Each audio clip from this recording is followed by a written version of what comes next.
Alhamdulillahirrahmanirrahim. Wassalatu wassalamu ala asyrafil anbiya wal mursalin Sayyidina wa maulana Muhammadin wa ala alihi wa sahbihi ajma'in. Qala Allah ta'ala fil Qur'anil Karim, a'udzu billahi minasyaitonir rajim. Ya ayyuhalladzina amanu taqullaha wa la tanzur nafsum ma qaddamat lighad wattaqullaha innallaha khabirum bima ta'malun. Ibarat Allah SWT, di hari ini kita bisa berkumpul di tempat ini dalam keadaan sehat walafiat, dan ini satu nikmat yang harus selalu kita syukuri bersama-sama, karena di saat yang bersamaan mungkin juga banyak saudara-saudara kita tadi disampaikan yang diuji oleh Allah Subhanahu wa taala dengan sakit dan lain sebagainya, dan alhamdulillah kita semuanya bisa hadir di tempat ini dalam keadaan sehat walafiat tanpa kekurangan apapun, dan ini sekali lagi adalah satu nikmat yang sangat penting yang harus selalu kita syukuri bersama-sama kaitan dengan nikmat ini. Nah, ibarat Allah Subhanahu wa taala, mohon izin mungkin ini saya belum bisa share ini pakai dua akun ya. Satu pakai laptop, yang satu lagi pakai ini ya, pakai handphone. Nanti mudah-mudahan yang laptop segera bisa connect. Ini mau share ya kita dengan dua poin mungkin yang perlu saya sampaikan di hari ini. Ya. Sebentar, Bu. Alhamdulillah udah bisa. Ya. Yang pertama, dalam mungkin ini sekilas saja Bu ya, kaitan dengan sekilas saja. Ya. Sekilas saja mungkin nanti saya akan bahas tentang kaitan dengan bulan Rajab yang sebentar lagi, bukan sebentar lagi, sekarang sudah memasuki kita di bulan Rajab ini. Nah, insya Allah mungkin perlu disampaikan kaitan dengan ini tentang aktivitas di bulan Rajab ini. Mohon izin share screen mungkin ke host. Ya. Kaitan dengan bulan Rajab ini memang satu hal yang perlu kita sampaikan bersama-sama tentang bulan Rajab ini adalah bahwa bulan Rajab ini memang bulan yang istimewa. Ini kita harus akui ini kaitan dengan bulan Rajab ini adalah bulan yang sangat istimewa. Tetapi keistimewaan bulan Rajab ini jangan sampai gitu ya, dengan keistimewaan bulan Rajab ini jangan sampai gitu ya, bulan Rajab, bulan istimewa ini terkotori dengan amalan-amalan ibadah yang amalan ini memang tidak diajarkan oleh Nabi Shallallahu Alaihi Wasallam. Kemarin contoh sederhana Bu ya, sambil saya coba share screen. Kaitan dengan contoh saja gitu sederhana, kemarin ketika awal bulan Rajab itu ramai itu di broadcast gitu ya. Barang siapa yang puasa 1 hari sama dengan pahalanya 1, 2, 3 dan seterusnya gitu ya. Puasa 1 hari sama dengan puasa ada yang 1 tahun, ada yang mengatakan 100 tahun. Kemudian puasa 2 hari sekian, 3 hari sekian hari dan seterusnya. Kemudian yang uniknya adalah barang siapa yang memberikan informasi tentang masuknya bulan Rajab ini, maka dia sama dengan beribadah selama 80 tahun. Ini kan perlu clear ya kaitan dengan bab ini.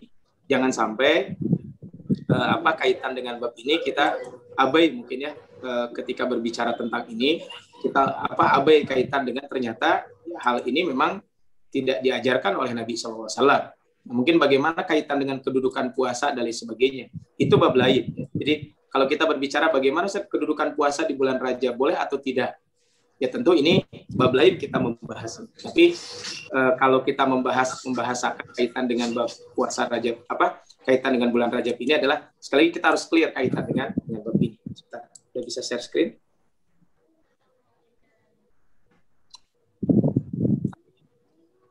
Ya, alhamdulillah udah bisa ya. Bentar, lagi nunggu. Ini laptopnya sedang rada-rada error rada-rada lambat. Bismillah. Ya. Tapi berkat Allah Subhanahu wa taala. Jadi kalau kita berbicara tentang saum Rajab ini mungkin ya, jazakallahu khair Bu. Jazakallahu khair Bu ya. Tapi kalau kita berbicara tentang saum Rajab ini, sekali lagi adalah kita harus memposisikannya adalah dengan posisi yang pas. Jadi tidak boleh kita memposisikannya adalah posisi yang salah. Berkat Allah Subhanahu wa taala, kalau kita berbicara tentang amal ibadah, maka amal ibadah itu kan ada syarat yang harus kita penuhi. Ya. Jadi kalau kita beribadah, kan ada syarat ibadah itu adalah syarat diterimanya amal ibadah kita. Nah, apa syaratnya amal ibadah kita itu akan diterima oleh Allah Subhanahu wa taala? Amal ibadah kita itu akan diterima oleh Allah Subhanahu wa taala jika syaratnya itu ada 2. Pertama adalah sederhananya adalah ada dalilnya. Jadi amal ibadah yang kita lakukan itu ada dalilnya. Yang kedua adalah amalan tersebut dilandasi dengan keikhlasan. Jadi 2 hal ini yang perlu sering saya sampaikan. bahwa kalau kita beribadah kepada Allah Subhanahu wa taala, maka kedua syarat ini harus kita penuhi bersama-sama. Jadi ini syarat diterimanya amal soleh. Jadi yang pertama adalah disyariatkan, maksudnya adalah ada dalilnya. Yang kedua adalah ibadah tersebut kita jalankan dengan ikhlas. Ini syarat diterimanya amal ibadah. Sehingga ibarat mata Allah Subhanahu wa taala, kalau kita berbicara tentang amal ibadah ini berarti maka kedua syarat ini harus terpenuhi. Jangan sampai syarat ini tidak terpenuhi. Nah, terus bagaimana tentang raja? Mungkin ini penting kita semuanya kaitan dengan kaitan dengan pembahasan bab Rajab ini. Ada hadis Nabi SAW ketika di bulan Rajab kita dianjurkan membaca doa. Allahumma barik lana fi Rajab wa Sya'ban wa ballighna Ramadan. Ini kan doa yang masyhur di kita semuanya. Ya Allah, berkahilah kami di bulan Rajab dan bulan Sya'ban dan sampaikanlah kami kepada bulan Ramadan. Ini doa. Riwayat lain mengatakan, ada riwayat lain di sini yang waballighna. Ini yang kata-kata waballighna itu sebagian dalam redaksi lain itu bukan waballighna, tapi wabarik lana. Jadi ada dua riwayat, ya. Sebagian riwayat mengatakan waballighna, sebagian lagi mengatakan wabarik lana. Ini yang saya coba garis merahi. Nah, ini kan kalau kita lihat di sini berarti meminta bertambah baik di bulan Rajab. Allahumma barik lana fi Rajab wa Sya'ban. Kemudian kalau kita berbicara tentang ini berarti kita mempersiapkan diri dalam menyongsong bulan Ramadan. Ya.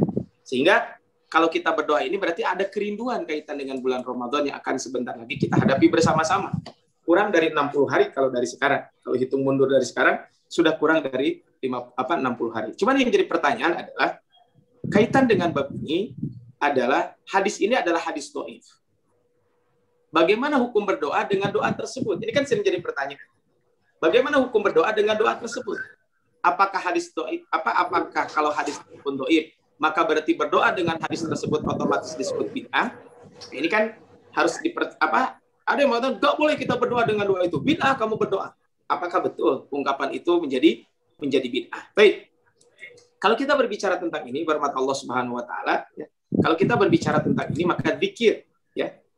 Zikir itu kan ada kalau kita berbicara zikir itu ada yang tidak maksud. Jadi ada yang maksud, ada yang tidak maksud. Apa maksudnya, Bu? Zikir maksud itu adalah zikir yang disebutkan di dalam Al-Qur'an atau hadis Nabi SAW, dan itu adalah kalau dalam hadis sahih. Contohnya Rabbana ighfir lana wa liwalidina, itu namanya maksud. Atau contoh Rabbana ighfir lana wa li ikhwanina alladziina sabaquna bil iman. Ini kan zikirnya maksud. Nah, kemudian ada zikir yang tidak maksud. Zikir tidak maksud itu adalah zikir yang memang tidak disebutkan di dalam Al-Quran, tapi juga tidak disebutkan di dalam hadis Nabi SAW. Nah, bagaimana kalau kita berzikir dengan ini?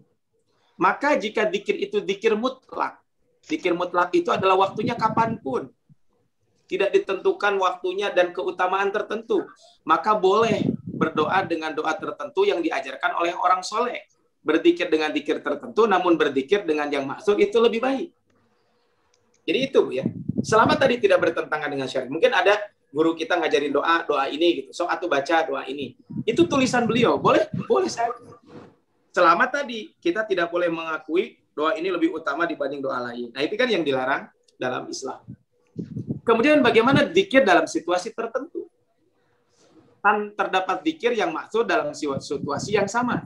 Ada contohnya. Kemudian tidak terdapat zikir yang maksud dalam situasi yang sama. Jadi ini doa yang tidak maksud. Nah, kalau yang secara mutlak kapanpun ya mangga itu mah boleh-boleh saja. Tetapi ini bagaimana kalau ada waktu-waktu tertentu?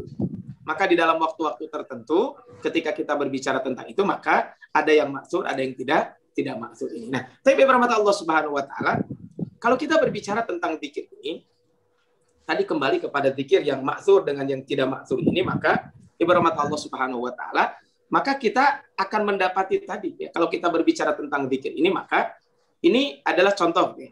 Zikir dengan yang tidak maksud dalam situasi tertentu. Terdapat zikir maksud dalam situasi yang sama. Contohnya apa? Kalau hukumnya wajib tidak boleh diganti. Seperti azan. Kan azan itu kan sudah jelas. Bacaan sholat yang wajib.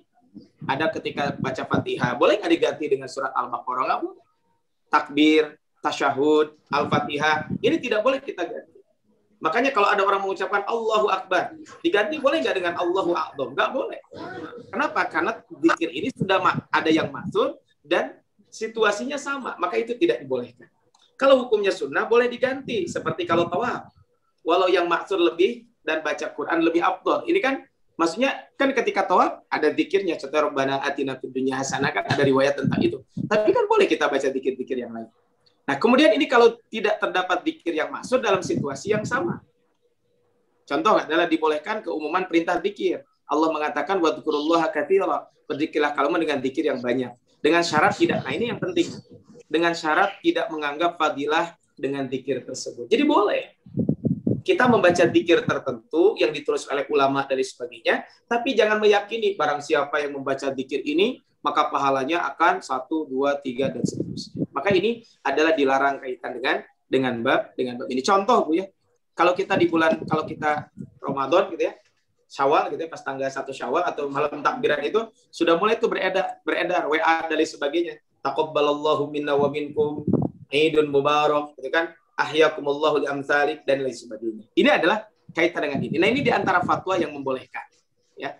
Fatwa membolehkan doa dengan memasuki bulan Rajab dengan Allahumma barik lana fi Rajab wa Sya'ban wa ballighna Ramadan. Bisa dilihat di fatwa islam.web islamweb.net _fatwa dan seterusnya. Ini adalah ketika hukmu qaulihi Allahumma barik lana fi Rajab wa Sya'ban wa ballighna Ramadan. Boleh enggak berdoa dengan ini? Fadil muslim an yad'u bidu'a al-madhkur. Maka bagi seorang muslim boleh berdoa dengan doa yang disebutkan tadi. Bahwa min jumlati du'a al-masyru', termasuk doa yang disyariatkan. Karena diriwayatkan dari Anas bin Malik bahwa kana Nabi sallallahu alaihi wasallam idza dakhala ar-Rajab. Rasul kalau memasuki bulan Rajab, maka beliau berdoa dengan doa ini, Allahumma barik lana fi Rajab wa Sya'ban. Ini tadi yang saya sampaikan. Wa barik lana fi Ramadan. Dalam riwayat lain, Allahumma barik lana fi Rajab wa Sya'ban wa ballighna Ramadan. Wa isnaduhu dhaif.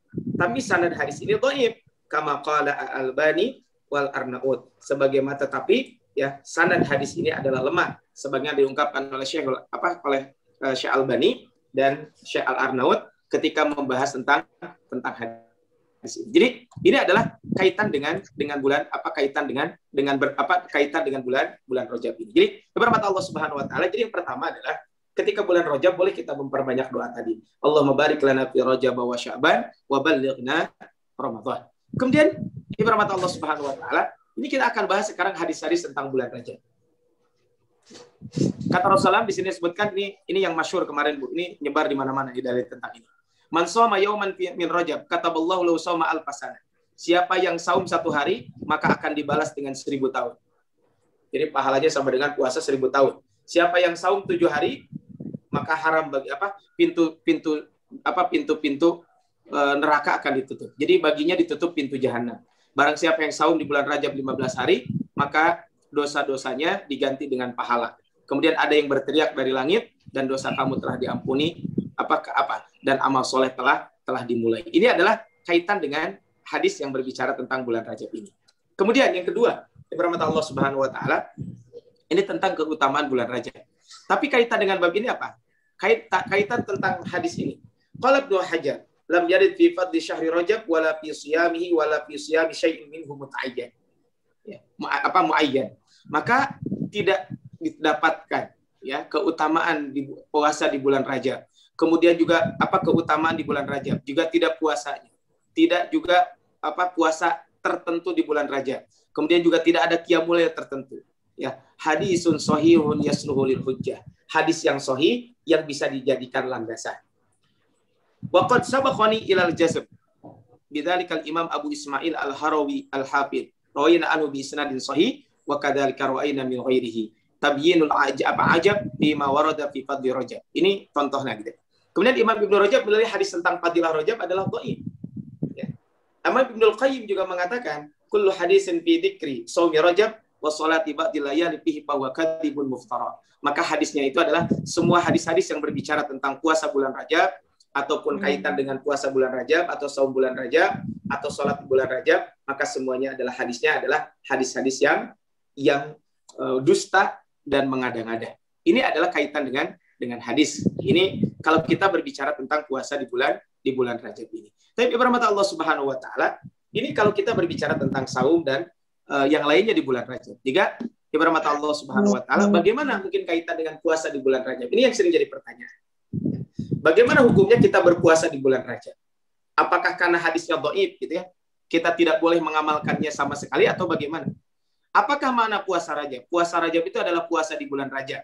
Hukumnya adalah sunnah. Jadi puasa di bulan Rajab itu adalah hukumnya sunnah. Karena hadis umum bulan haram. Jadi bulan Rajab termasuk bulan haram. Kemudian hadis umum tentang puasa 3 hari dalam setiap bulan. Terus juga adalah puasa Daud. Hadis tentang saum di bulan Rajab. Ini menunjukkan bahwa berarti kalau ibu-ibu mau saum di bulan Rajab, boleh-boleh saja, mangga. Tidak ada larangan kita melaksanakan ibadah saum di bulan Rajab tersebut. Jadi jangan sampai meyakini, oh berarti kalau begitu puasa di bulan Rajab jadi bid'ah dan lain sebagainya. Enggak.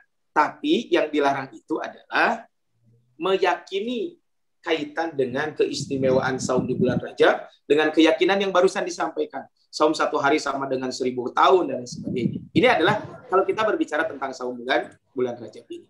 Nah, jadi ibarat Allah SWT, kalau kita mau saum di bulan Rajab maka berarti boleh-boleh saja, tidak jadi masalah. Ibu mau saum di bulan Rajab dari tanggal 1 boleh, enggak.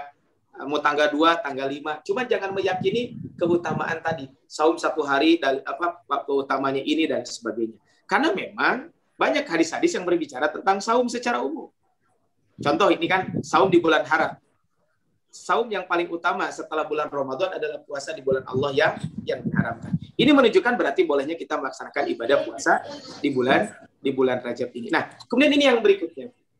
Yang kedua adalah, jadi puasa berarti clear boleh, tapi jangan mengakui keutamaan puasa di bulan Rajab dengan keutamaan tertentu. Nah, ada yang disebut dengan sholat raghaib.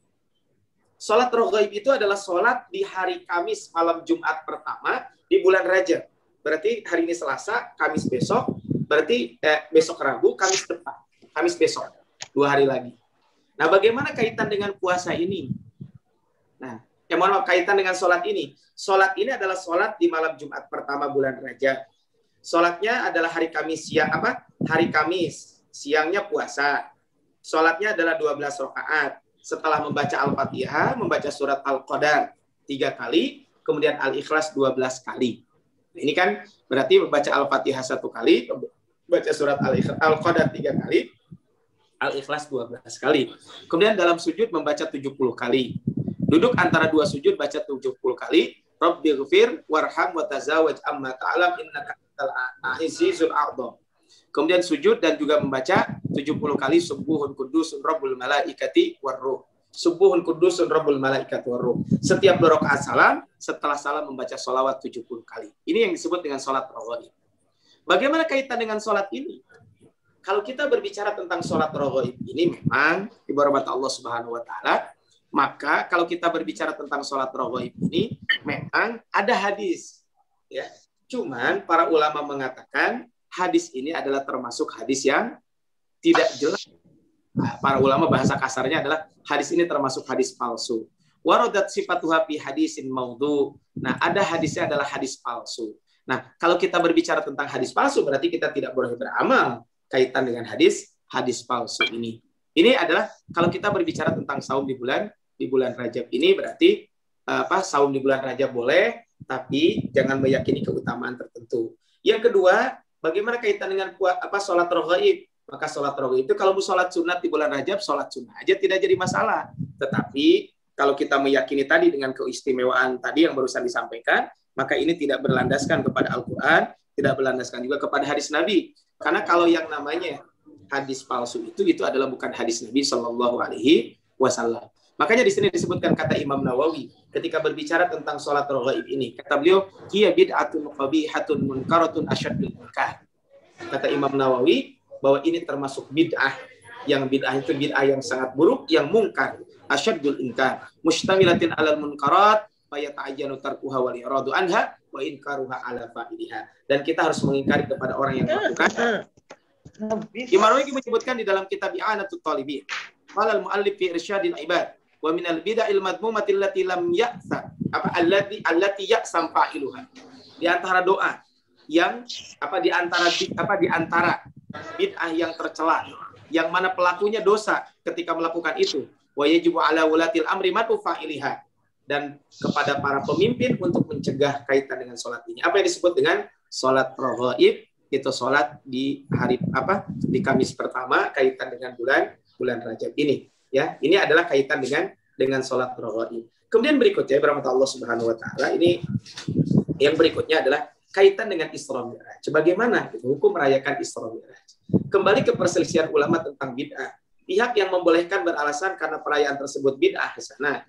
Perayaan tersebut termasuk amal khair. Di sisi lain ada maslahat, yaitu mengingatkan kaum muslimin tentang perjuangan Rasul. Kalau pihak yang melarang, ya aja itu pasti akan dilarang karena perayaan tersebut termasuk bid'ah, dan bid'ah hanya satu, yaitu bid'ah madmumah. Sehingga kalau kita berbicara tentang ini, memang berbicara tentang saum Rajab. Rajab ini adalah kembali tadi kalau perayaan Isra Mi'raj gitu ya. Ya ada sebagian ulama yang mengatakan boleh, ada yang mengatakan tidak dibolehkan sama sekali. Tapi ini adalah bukan termasuk, ya kalau dia meyakini tidak merayakan Isra Mi'raj jadi dosa dan lain sebagainya, tentu ini sepakat. Ini menjadi suatu hal yang tidak dibolehkan ketika berbicara tentang ini.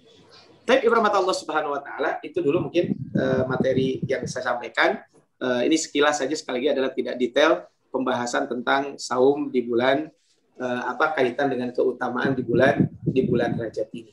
Tapi rahmat Allah Subhanahu wa taala, berikutnya adalah kita akan membahas tentang tadabbur juz 3 lanjutan kemarin surat Al-Fatihah. Mudah insyaallah kita selesaikan hari ini. Kemudian nanti kita akan bahas berikutnya adalah tentang surat-surat pendek yang mungkin nanti kita sepakati kira-kira memulai dari surat apa kaitan dengan pembahasan yang akan kita bahas. Tapi rahmat Allah Subhanahu wa taala, mungkin sebelum dilanjutkan barangkali ada yang mau bertanya dulu. Mangga saya buka dulu sesi pertanyaan ya sebelum saya lanjutkan. Barangkali kalau ada yang bertanya dulu kaitan dengan tadi yang saya sampaikan sebelum kita lanjutkan, bisa nanti keburu lupa. Maka kalau ada yang mau ditanyakan, Ibu rahmat Allah Subhanahu wa taala. Enggak, bagi ibu-ibu yang mau bertanya, silakan. Atau saya aja Ustaz mau nanya. Mangga Bu, mangga. Ini kalau di bulan Rajab tuh katanya Nabi Muhammad tuh sering melakukan ibadah saum ya Ustaz? Ya. Banyak ibadah saumnya. Ya, baik Bu ya. Pertanyaannya itu aja Bu. Ya, itu aja. Ya. Jadi begini Bu ya. Memang ada riwayat kaitan dengan saum Rasulullah SAW. Kata Abdullah bin Abbas, saya pernah melihat Rasul saum di bulan Rajab. Jadi kata Abdullah bin Abbas, saya pernah melihat Rasulullah SAW saum di bulan Rajab. Itu saumnya itu adalah beliau ketika menjalankan ibadah saumnya itu adalah hampir, kata Abdullah bin Abbas, tidak berbuka. Artinya full berarti ya. Tapi di bulan berikutnya juga pernah, di tahun berikutnya, saya pun pernah melihat Rasulullah SAW itu tidak melaksanakan saum sama sekali. Nah ini kan artinya ini menunjukkan bahwa saum di bulan Rajab ini Rasul pernah melakukannya. Tapi yang dilarang itu adalah kita meyakini tentang keistimewaan saum di bulan Rajab tersebut dengan tadi keyakinan tersebut. Memang Rasul itu yang paling banyak saum itu bukan bulan Rajab sebenarnya. Rasul itu adalah paling banyak melaksanakan ibadah saum itu adalah di bulan Sya'ban. Karena kata Sayyidah Aisyah, saya tidak pernah melihat Rasulullah SAW memperbanyak ibadah saum melebihi beliau adalah saum di bulan Sya'ban. Itu bulan depan ya, bukan bulan Rajab. Cuman ada riwayat seperti itu, memang kata Abdullah bin Abbas, saya pernah melihat Rasulullah SAW saum di bulan Rajab dan hampir kami melihat bahwa beliau itu tidak berbuka selama bulan Rajab tersebut. Nah ini mungkin nanti saya ada ini Bu ya, ada PDF mungkin nanti Bu Haja Anita mungkin nanti diingetin saya ya, bisa saya lupa ngirim buku ini ya, atau siapapun yang nanti saya share, mungkin mudah-mudahan bermanfaat. Ini kaitan tentang bulan Rajab. Ini judulnya memang agak unik ya. Judulnya adalah bulan Rajab gitu ya.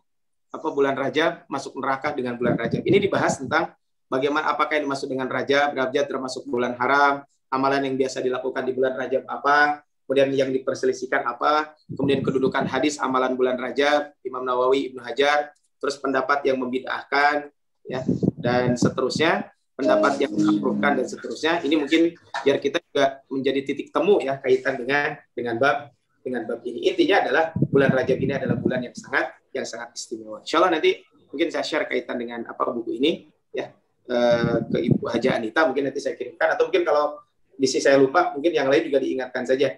Ya, supaya bisa saya lupa mengirim buku ini. Itu barangkali Bu ya. Wallahu a'lam. Ada yang lain mangga? Mungkin sebelum nanti saya lanjutkan kaitan dengan tadabbur surat Al-Fatihah yang belum selesai kemarin. Iyyaka na'budu wa iyyaka nasta'in, kemarin baru iyyaka na'budu ya. Wa nasta'innya masih terlewat gitu ya. Ada Bu? Barangkali mangga? Enggak ibu-ibu? Sepertinya enggak ada Pak Ustaz. Ada ya, kita lanjutkan dulu aja Bu. Mungkin nanti. Barangkali kalau ada yang mau bertanya, silakan Bu, kalau ada yang mau bertanya nanti bisa di kolom chat ya.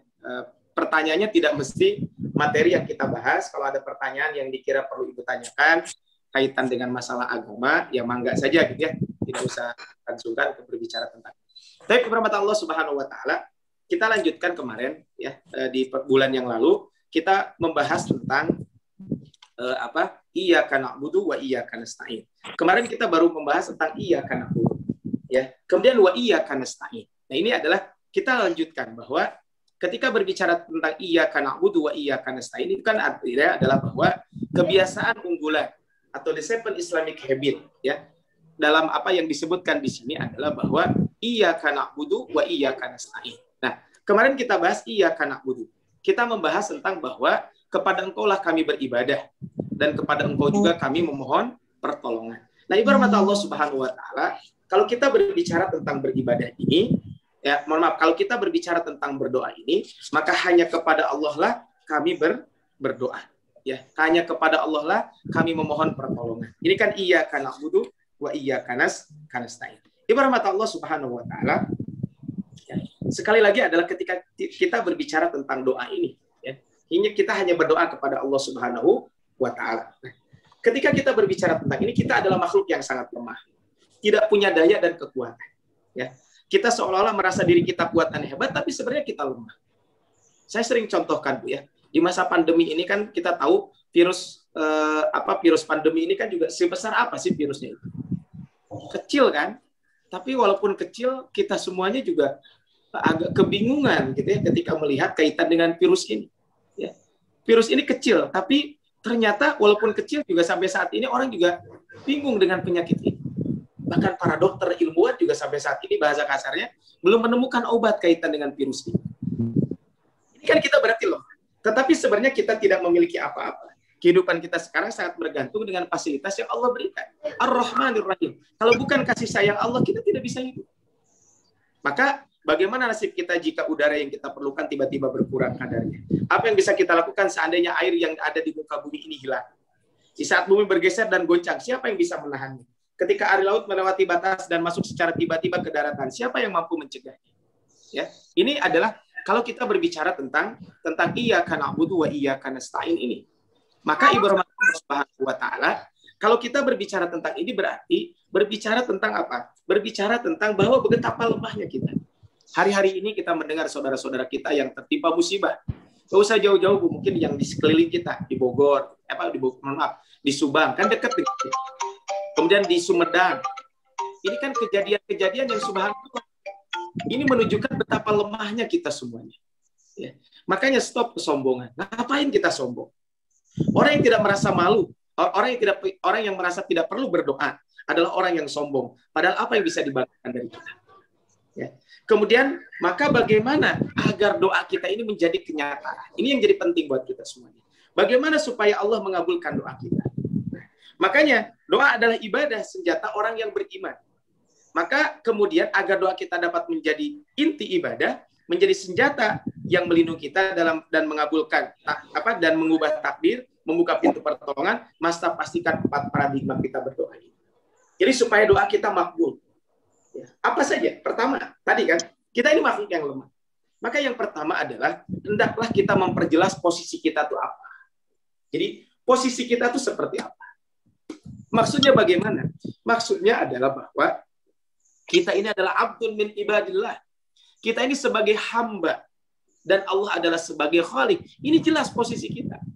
Namanya hamba itu punya keterbatasan. Jangankan kita, Rasulullah SAW saja disebutkan subhanalladzi asra bi'abdihi. Maha suci Allah yang telah memperjalankan hambanya. Bayangkan. Asra bi'abdihi. Yang kedua, doa ini merupakan sarana mengingat dan berzikir kepada Allah. Jadi, kalau kita berbicara tentang ini, berarti kita berdoa itu adalah merupakan sarana untuk mengingat dan berzikir kepada Allah Subhanahu wa Ta'ala. Sehingga dengan mengingatnya, hati kita akan tenang. Dan ketenangan inilah kunci kebahagiaan. Untuk membantu suasana zikir, maka pastikan kita dalam kondisi suci, menghadap kiblat, mengangkat kedua tangan, bertaubat, dan mengakui segala dosa-dosa kita.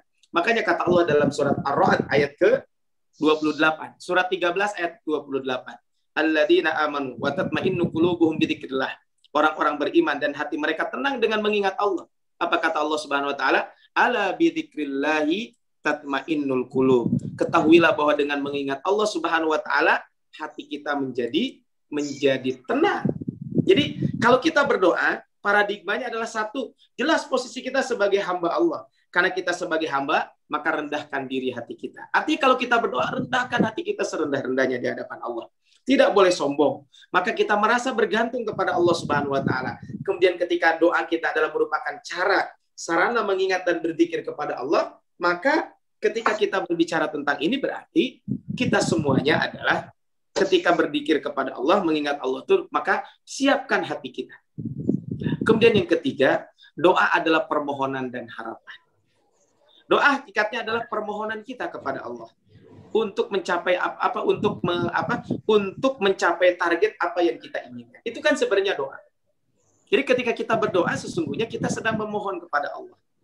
Kita juga ketika berdoa agar disehatkan badan, ditambah ilmu dan diberkahi, maka kita berharap semoga permohonan kita diterima, kan begitu. Jadi doa kita itu adalah permohonan dan harapan kita. Dan kemudian yang terakhir adalah doa juga adalah merupakan motivasi. Doa itu adalah motivasi. Motivasi apa maksudnya? Pada saat kita berdoa, kita termotivasi untuk menjemput apa yang kita minta. Kita mohon kepada Allah kesehatan ketika ditimpa musibah. Maka berarti ketika ditimpa sakit, kita kan melakukan ikhtiar basyari kita. Kita termotivasi untuk apa? Tidak boleh kita berpangku tangan. Kalau kita sakit, usahakan ikhtiar basyari kita dengan berobat dan sebagainya. Supaya kita tidak terpapar pandemi COVID-19 yang sekarang sedang melanda Indonesia khususnya. Dan negeri-negeri pada umumnya. Maka bagaimana supaya ini tidak mengena kita semuanya? Maka supaya kita tidak kena kepada kita semuanya, apa yang kita lakukan? Yang kita lakukan adalah kita melakukan ikhtiar basyari kita. Kita melakukan usaha maksimal kita. Dengan cara apa? Menjaga protokol kesehatan dan sebagainya. Ini bagian daripada kita untuk menjaga kesehatan. Dan ketika kita memohon, ya Allah sehatkan kami. Berarti ini motivasi kita semuanya kaitan dengan begini. Tapi ibarat Allah Subhanahu wa taala, ini adalah kalau kita berbicara tentang doa ini. Maka berikutnya adalah ketika kita berbicara tentang doa, maka ibarat Allah Subhanahu wa taala, maka ketika kita berdoa kepada Allah Subhanahu wa taala, maka apa yang harus kita lakukan dalam doa tersebut? Ketika kita berdoa kepada Allah Subhanahu wa taala, maka dalam doa tersebut jangan lupa ya. Kita semuanya juga mohon maaf ya. Ketika kita berdoa kepada Allah Subhanahu wa taala, maka jangan lupa ketika berdoa itu adalah harus berdoa dengan penuh keyakinan. Ya. Jadi, hendaklah kita berdoa itu dengan penuh keyakinan. Bahwa kita yakin bahwa Allah akan mengabulkan doa-doa kita. Jadi, kita yakin bahwa Allah itu akan mengabulkan doa kita. Ud'ullah wa antum muqinuna bil ijabah. Berdoalah kalian kepada Allah dan kalian yakin Allah pasti akan mengabulkan doa-doa kalian. Jadi, kalau kita berdoa supaya dikabulkan tadi, ikuti paradigma yang ada tadi, 4 hal tadi. Kemudian berikutnya adalah berdoa dengan penuh keyakinan. Maka doalah kita dengan penuh keyakinan kepada Allah Subhanahu wa taala bahwa doa kita akan ijabah. Wa alamu annallaha la yastajibu du'an min qalbin ghafilin lahi. Allah itu tidak akan mengabulkan, tidak akan mengijabah doa orang-orang yang ghafil, orang yang lalai, orang yang lahin, orang-orang yang lupa kepada Allah Subhanahu wa taala. Hati kita lalai, bagaimana Allah akan mengabulkan doa? Hendak berdoa dengan penuh keyakinan. Kemudian berkata Allah Subhanahu wa taala, kalau kita berdoa ya, kalau kita berdoa, maka berikutnya adalah jangan lewatkan waktu-waktu pilihan dalam berdoa. Sekarang kan beberapa hari ini kita hujan turun ya. Maka kadang sebagian kita ada sebagian masyarakat ketika hujan turun itu dia berdoa menyesal. Dia mengatakan, udah hujan lagi. Saya kan punya jemuran yang belum kering. Kami punya bayi, jemuran belum kering, udah hujan lagi. Tapi padahal kata Rasulullah bahwa mintalah doa kepada Allah di 3 waktu. Utlubu istijabat doa indah talatin. Mintalah berdoalah kepada Allah di 3 waktu. Dan insya Allah di 3 waktu ini kalian akan dikabulkan doa kalian. Salah satunya apa, Bu? Salah satunya adalah inda nuzulil ghaithi, ketika turun hujan. Nah, bayangkan. Jadi ketika turun hujan, di antara waktu yang mustajab untuk berdoa kepada Allah Subhanahu wa taala. Oleh karena itu, berahmat Allah Subhanahu wa taala, maka jangan sampai kita melupakan doa ini. Doa yang sangat penting buat kita semuanya. Kenapa? Karena doa ini adalah doa kita dikabulkan oleh Allah. Kenapa? Kita memilih waktu-waktu istimewa. Di hari Jumat. Kemudian juga adalah contohnya lagi adalah ketika waktu 1/3 malam terakhir. bainal adzani wal iqamah, antara adzan dan iqamah. Jika ibu-ibu menjalankan ibadah saum, ketika ibu-ibu menjalankan ibadah saum ketika waktu sahur, ketika menjelang berbuka, kemudian ketika dua pasukan sedang berhadapan, dan masih banyak yang. Jadi gunakan waktu yang mustajab untuk berdoa. Dan yang keempat adalah di sini adalah tadi yang pertama adalah paradigma berdoa, yang kedua adalah hendaklah berdoa dengan penuh keyakinan, yang ketiga jangan lewatkan waktu-waktu yang mustajab untuk berdoa. Kemudian yang keempat adalah bahwa jangan lupa juga manusia-manusia mustajab. Maksudnya ada beberapa kelompok orang yang doanya mustajab. Salah satunya punten ibu-ibu yang dirahmati Allah Subhanahu wa taala, kita sebagai orang tua di antara waktu yang mustajab untuk berdoa adalah bukan waktu. Di antara orang yang mustajab untuk berdoa siapa? Kita sebagai orang tua doakan anak-anak kita. Makanya ada kisah ya, ini Syekh Abdurrahman As-Sudais. Beliau ini adalah Imam Masjidil Haram ya. Jadi Syekh Abdurrahman As-Sudais ini beliau ini adalah Imam Masjidil Haram. Nah, Syekh Abdurrahman As-Sudais ini ya biasalah pun namanya anak-anak ya. Ketika beliau masih kecil, beliau ini biasalah mungkin kalau bahasa kita mah diajak ke undangan oleh ibunya. Ketika beliau hadir di undangan tersebut, maka Syekh Abdurrahman As-Sudais ini ketika hadir di undangan tersebut, ya biasalah namanya anak-anak kadang punten Bu ya. Mungkin kadang orang tua kita sebagai orang tua kadang kesal gitu ya lihat anak tersebut. Maka orang tuanya waktu itu berdoa dengan agak kesal gitu mungkin, tapi waktu itu berdoa, kesalnya dengan doa. Semoga kamu jadi imam Masjidil Haram. Dan akhirnya ternyata Allah mengabulkan. Bahkan beliau bukan hanya sebagai imam Masjidil Haram, tapi beliau adalah ketua imam Masjidil Haram dan Masjid Nabawi. Jadi beliau adalah ketua imam Masjidil Haram dan Masjid Nabawi. Dan itu adalah untuk ketua imam Masjidil Haram dan imam Masjid Nabawi itu derajatnya adalah bimartabatil wazir, selevel dengan menteri. Jadi kalau di kita kan ada pejabat negara yang selevel menteri, Jaksa Agung, Mahkamah Agung, gitu kan, kemudian Kapolri, gitu kan.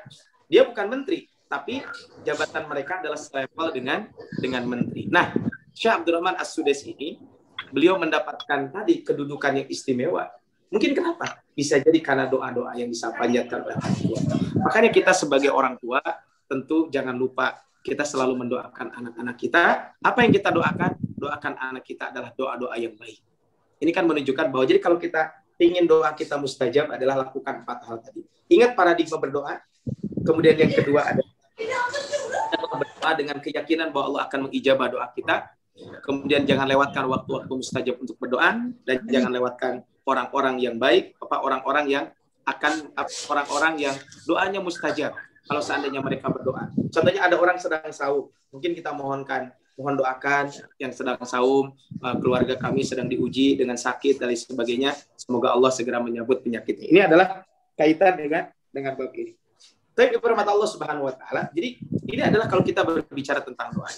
Makanya rahmat Allah Subhanahu wa taala, ketika kita berdoa kepada Allah Subhanahu wa taala, maka rahmat Allah Subhanahu wa taala, maka Allah Subhanahu wa taala ya, kita memohon pertolongan kepada Allah itu dengan berzikir di antaranya.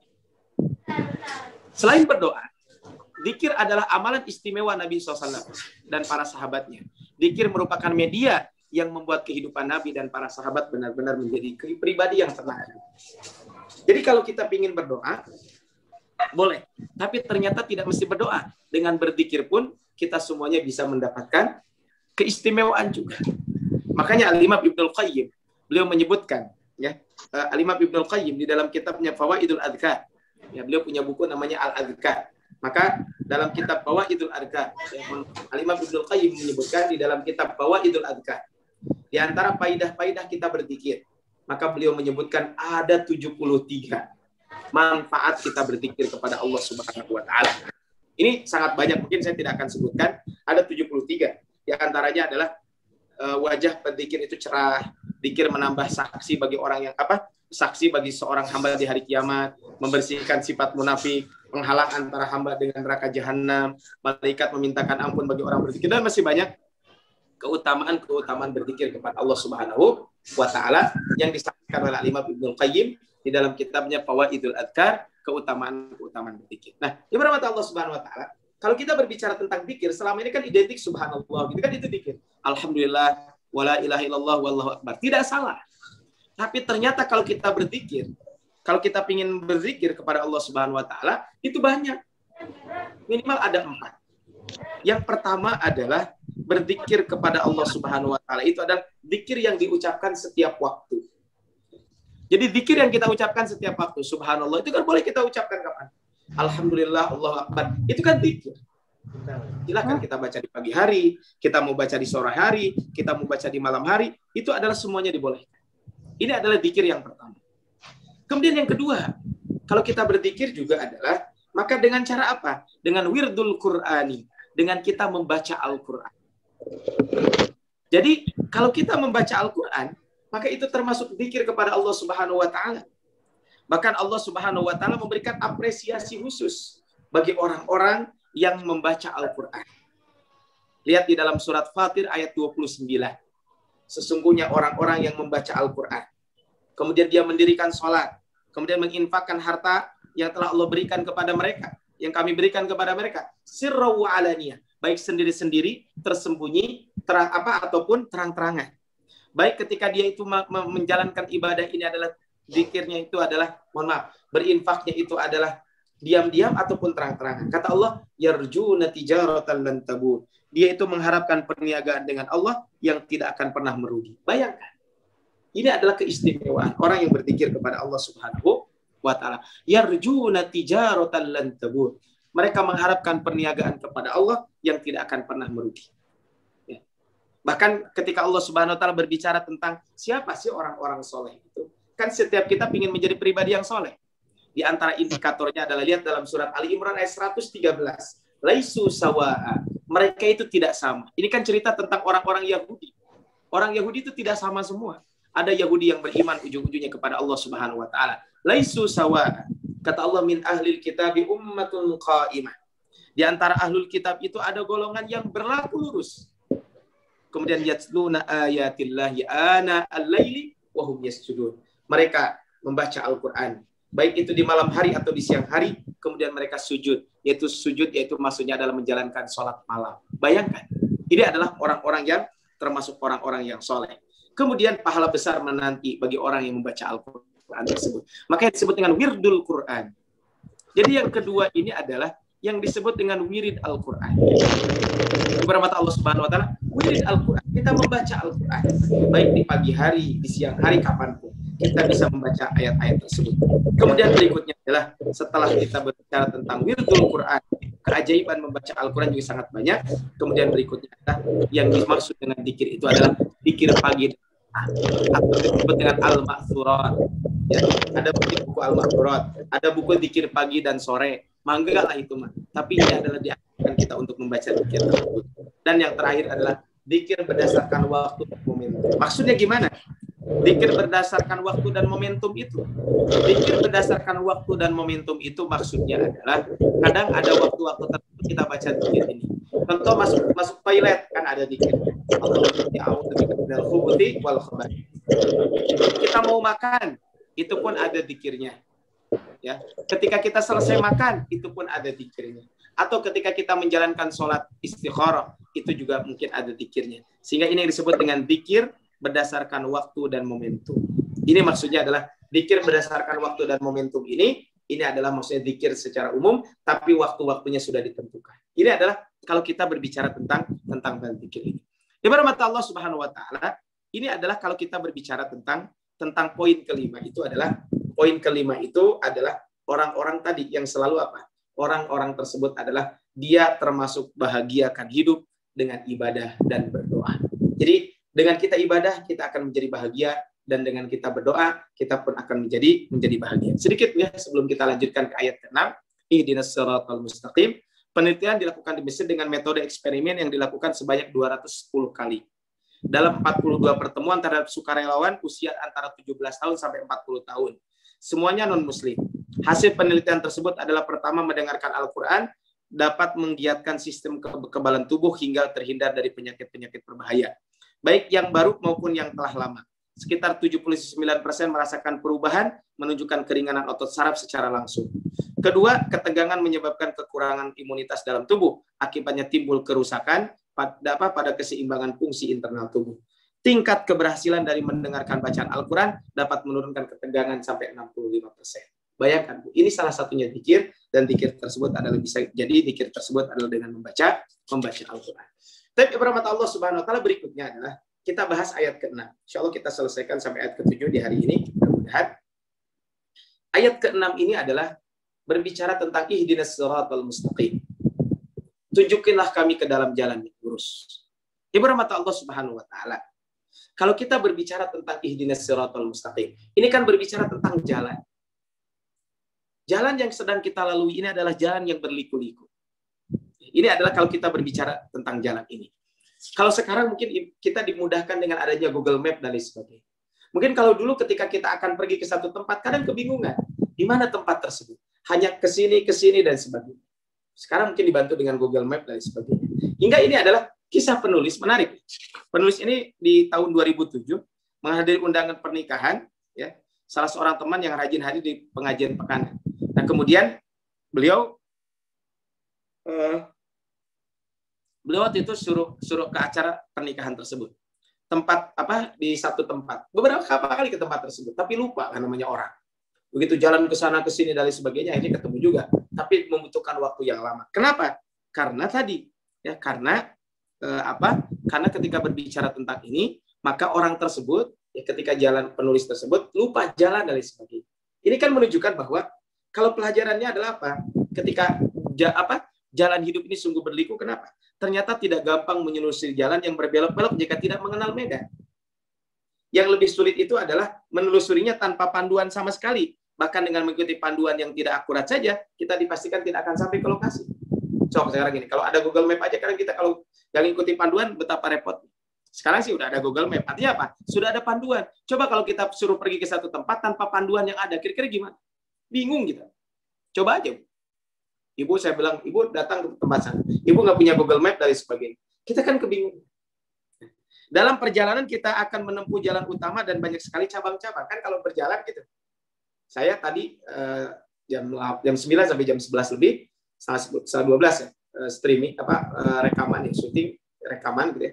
Nanti untuk channel YouTube, kaitan dengan pembahasan hadis arba'in. Ya. Nah, ketika saya di rekaman tersebut, subhanallah gitu ya. Ya karena sudah hafal tempatnya sih alhamdulillah. Tapi ketika belum hafal bingung. Bahkan saya pernah 2 pekan yang lalu ke sebuah sekolah karena ada acara yang harus saya ikuti di sekolah tersebut. Itu pada udah dekat. Saya dulu pernah ke situ. Kemudian akhirnya sekali itu pun dijemput oleh guru di situ. Kemudian saya ke sana lagi, nggak usah dijemput, saya bilang biar saya berangkat sendiri aja ke sana. Saya berangkat ke sana dengan keponakan, dikasih mapnya padahal. Itu tetap nyasar, bayangkan. Nah, ini kan, di perjalanan itu kan ada ke kanan, ada ke kiri, kadang ada belokan dan lain sebagainya. Nah, ini juga dalam kehidupan kita di alam nyata juga sama. Adalah pasti akan ada jalan berliku-liku dan lain sebagainya, ada belok kiri, belok kanan dan lain sebagainya. Dalam kehidupan kita sehari-hari pun sama seperti itu. Maka ini kalau kita berbicara tentang ini, maka pada hakikatnya kita semuanya sedang berjalan menuju satu tempat yang sama. Yaitu kematian. Ada nggak yang tidak akan meninggal dunia? Semuanya sama. Kita sedang menunggu yang namanya kematian.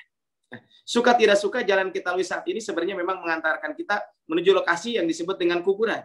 Nah, dalam perjalanan ini kadang kita bertemu dengan kondisi yang menyenangkan, bahkan ada yang sangat menyenangkan, di waktu lain kita pun ditimpa kesedihan. Ada orang yang karirnya mulus, ada bahkan yang sangat mulus banget, sementara yang lain ada juga yang hidupnya penuh dengan kerikil, penuh dengan jungkir balik dan lain sebagainya. Inilah kehidupan kita. Nah, kalau begitu, yang jadi pertanyaan, apa yang harus kita lakukan? Bagaimana kita mempersiapkan diri untuk kematian? Ini kan yang harus kita lakukan. Bagaimana kita mempersiapkan diri untuk kematian? Bagaimana kita semuanya adalah melakukan di perjalanan ini, apa yang harus kita lakukan? Ini adalah pertanyaan-pertanyaan yang sederhana sebenarnya. Jawabannya juga adalah sebenarnya sederhana, tapi mengamalkannya yang sulit. Maka persiapan yang pertama kali harus dilakukan adalah tidak ada lain adalah kecuali memastikan bahwa kita sudah berada di dalam naungan hidayah Allah Subhanahu wa taala. Ini adalah yang harus kita lakukan. Jadi yang harus kita lakukan adalah ini. Persiapan pertama harus kita lakukan adalah bagaimana kita memastikan diri kita berada dalam hidayah Allah Subhanahu wa taala. Pertanyaannya apa hidayah itu? Hidayah itu adalah petunjuk dan rambu-rambu yang memandu kita untuk sampai ke tujuan. Itu namanya hidayah. Jadi petunjuk dan rambu-rambu ya, yang mana dengan petunjuk dan rambu tersebut akan memandu kita sampai ke tempat tujuan. Jadi kalau kita pingin punya kalau kita pingin menyampai satu tujuan kan, maka kita perlu petunjuknya. Dan petunjuk ini adalah ya, dan kita sangat membutuhkan kaitan dengan petunjuk ini. Ya. Jadi kita sangat membutuhkan kaitan dengan bab petunjuk ini. Oleh karena itu, bermata Allah Subhanahu Wa Taala, karena kita sangat membutuhkan petunjuk ini, berarti kita semuanya harus apa? Kita harus betul-betul mengikuti petunjuk ini supaya apa? Supaya sampai ke tujuan itu. Nah, makanya agar petunjuk ini berfungsi, ya, agar petunjuk ini benar-benar berfungsi, maka apa yang harus kita lakukan? Yang harus kita lakukan tidak ada lain adalah maka kita, ya, agar petunjuk dan rambu ini berfungsi, maka orang yang mau sampai ke tujuan harus mempersiapkan diri untuk mengikuti petunjuk dan rambu-rambu yang ada. Tanpa ketaatan kepada petunjuk dan rambu-rambu tersebut, siap-siap saja kita tidak akan sampai kepada tempat tujuan tersebut. Ini adalah satu hal yang penting buat kita semuanya. Jadi kalau kita ingin sampai ke tujuan, ya tadi, mau nggak mau kita harus mengikuti petunjuk yang sudah disiapkan tersebut. Karena kalau kita tidak mengikuti petunjuk tersebut, ya siap-siap saja kita tidak akan sampai ke tempat tujuan yang disebutkan tersebut. Ini adalah hal yang sangat penting buat kita semuanya. Sehingga, ibarat Allah Subhanahu Wa Taala, maka yang harus kita lakukan tadi adalah mengikuti petunjuk tersebut. Orang mendapatkan hidayah dianalogikan seperti orang mendapatkan sinyal. Jadi kalau orang mendapatkan ini seperti orang mendapatkan sinyal dan akses untuk berkomunikasi. Dengan sinyal tersebut dia dapat berkomunikasi dengan Allah Subhanahu Wa Taala dan memohon ampun kepada Allah Subhanahu Wa Taala, memohon diberikan hidayah kepada Allah oleh Allah Subhanahu Wa Taala. Agar sinyal yang dikirim dikirim dari pemancar itu, maka kita dapat tertangkap dengan baik. Maka pertama adalah harus menyiapkan pesawat yang dapat menangkap sinyal. Tanpa melakukan hal tersebut, maka sinyal itu tidak mungkin menghampiri kita. Menarik apa yang disampaikan oleh Buya Yahya. Oleh Buya Hamka. Buya Hamka ini memberikan ilustrasi. Hidayah itu adalah ibarat pesawat terbang dengan landasan pacu. Jadi dengan landasan. Jadi ibarat pesawat dan landasan. Kata beliau, ya, kalau landasannya sederhana, biasanya pesawat yang turun paling juga pesawat apa? Helikopter. Ya. Jika landasannya agak bagus, kira-kira sejenis pesawat capung gitu ya, yang akan mendarat. Tapi kalau landasannya makin besar, makin bagus, mungkin pesawat yang akan turun pun adalah pesawat-pesawat yang bagus. Maka ini kata Buya Yahya, apabila seseorang merindukan hidayah dari Allah Subhanahu Wa Taala, maka pertama yang harus dilakukan adalah menyiapkan diri untuk didarati oleh hidayah tersebut. Ibaratnya adalah kalau kita ingin yang mendarati situ pesawat bagus, maka kita harus mempersiapkan landasannya. Dan kalau hidayah ini ingin sampai kepada kita, berarti maka kita harus menyiapkan diri kita supaya hidayah itu ada pada diri kita. Ini adalah ketika berbicara tentang ini. Pertanyaannya, apa tanda-tanda? Orang yang telah didarati hidayah, hatinya akan dipenuhi oleh cahaya. Jadi karena tadi, hidayah itu ibarat pesawat. Sedangkan landasannya itu adalah ibarat tadi. Nah, hidayah ini kan apa? Bagaimana supaya hidayah ini sampai ke tempat, sampai ke hati kita? Hati kita harus dipersiapkan. Ketika orang yang mendapatkan hidayah, maka hatinya itu bersih. Hatinya itu suci. Hatinya itu adalah cahaya. Dengan bermodalkan cahaya itu, mereka merasakan kelapangan dan keluasan dalam menerima dan melaksanakan ajaran Islam. Sehingga hati penerima hidayah ini memiliki kecenderungan untuk memikirkan rumah masa depan, yaitu akhirat, dan mengambil jarak dengan rumah semu, yaitu dunia. Dia selalu mempersiapkan diri untuk yang namanya kematian. Hal ini disampaikan oleh Rasulullah SAW ketika Allah menurunkan Al-Quran surat Al-An'am ayat 125. فَمَنْ يُرِدِ اللَّهُ أَنْ يَهْدِيَهُ يَشْرَحْ صَدْرَهُ لِلْإِسْلَامِ وَمَنْ يُرِدْ أَنْ يُضِلَّهُ يَجْعَلْ صَدْرَهُ ضَيِّقًا حَرَجًا كَأَنَّمَا يَصَّعَّدُ فِي السَّمَاءِ. Ini kan ketika turun ayat ini, ya, Rasulullah SAW mengatakan bahwa beliau mengatakan idza dakhala nur al-qalba infasaha wansyaraha. Apabila cahaya masuk ke dalam hati, maka ia akan menjadi lapang. Kemudian qalu wa ma alamatu dzalika ya Rasulullah? Apa tanda-tandanya? Dalam riwayat lain mengatakan fahal lidzalika ayatun yu'rafu biha. Ada nggak tanda-tanda yang bisa kita ketahui bahwa orang tersebut mendapatkan hidayah Allah Subhanahu wa Ta'ala? Maka apa jawabannya? Al-inabatu ila daril khulud. Indikatornya adalah orang-orang tersebut adalah cirinya adalah cenderung untuk banyak memikirkan rumah yang kekal, yaitu tempat yang kekal itu adalah akhirat. Wal isti'dadu lil mauti qabla nuzulihi. Kemudian dia mempersiapkan diri akan kematian sebelum datang kematian itu kepada orang tersebut. Ikhwani, ibu rahmat Allah Subhanahu wa taala, kalau kita berbicara tentang ini betapa pentingnya hidayah yang Allah berikan kepada kita semuanya. Ibu rahmat Allah Subhanahu wa taala, maka tadi hidayah itu tidak akan selamanya bersemi. Maka hidayah itu tidak akan selalu berada dalam diri kita. Maka yang harus kita lakukan adalah pastikan bahwa sinyal kaitan dengan sinyal ini harus selalu ada dalam diri kita. Pastikan sinyal harus selalu ada. Lorong-lorong kehidupan selalu berliku dengan orang-orang yang tertipu dengan jalan-jalan bayangan yang dibuat oleh syaitan. Maka kita memastikan bagaimana kita semuanya adalah kita semuanya harus selalu mempersiapkan sinyal tersebut sehingga berada dalam bimbingan Allah Subhanahu wa taala. Kemudian berikutnya adalah dengan kita mengingat Allah telah mengingatkan kita kaitan dengan ini, ya. Wa anna hadza sirati mustaqim. Kata Allah, inilah jalanku yang lurus. Fattabi'uhu, di sini maka ikutilah. Ikuti jalan tersebut. Ini kata Allah Subhanahu wa taala. Ikuti jalan tersebut. Maka wala tattabi'us subula. Janganlah kalian mengikuti jalan-jalan. Nah, di sini ada jalan yang lurus. Jangan ikuti jalan ke kiri, jalan ke kanan, dan sebagainya. Karena jalan-jalan itu adalah fatafarraqu bikum an sabili. Maka jalan-jalan tersebut akan mencerai-beraikan kalian dari jalan yang sesungguhnya. Dzalikum wasaqum bihi la'allakum tattaqun. Yang demikian itu diperintahkan oleh Allah agar kalian bertakwa kepada Allah Subhanahu wa taala. Ibarat Allah Subhanahu wa taala, ini adalah kalau kita berbicara. Jadi supaya hidayah itu yang sudah bersemi dalam diri kita harus kita perkuat dengan apa? Dengan memastikan sinyal hidayah itu ada terus. Dengan cara apa? Sinyal hidayah itu adalah sebagaimana Allah sampaikan tadi, wa anna hadza siratal mustaqim. Kita berada di jalan Islam. Supaya kita selalu berada di jalan Islam, siapkan hati kita untuk selalu menerima hidayah Allah Subhanahu wa taala. Nah, ternyata dalam kehidupan kita hidayah itu tidak akan selalu ada. Ada tarik-menarik di situ. Ada kepentingan, ada kesesatan, ada kebaikan. Maka ini adalah tarik-menarik ini pasti akan selalu terjadi. Sebagaimana Allah ungkapkan dalam surat Al-An'am ayat ke-71. Saya singkat saja mungkin kaitan dengan ini karena kalau kita lihat bagaimana ujian-ujian tersebut bahwa kita semuanya sesungguhnya dikepung oleh kenikmatan hawa nafsu. Coba Bu, siang-siang gini kan enaknya mah tidur kita ya.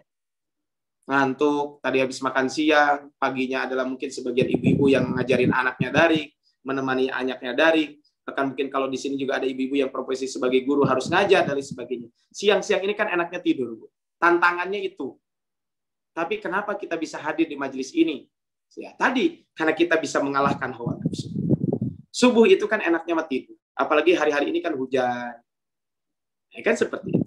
Harta yang kita miliki juga ngapain kita berbagi dengan yang lain? Mending gue buat keluarga dan sebagainya. Itu adalah kalau kita nggak mengikuti hawa nafsu. Jadi dunia ini dikepung oleh hawa nafsu.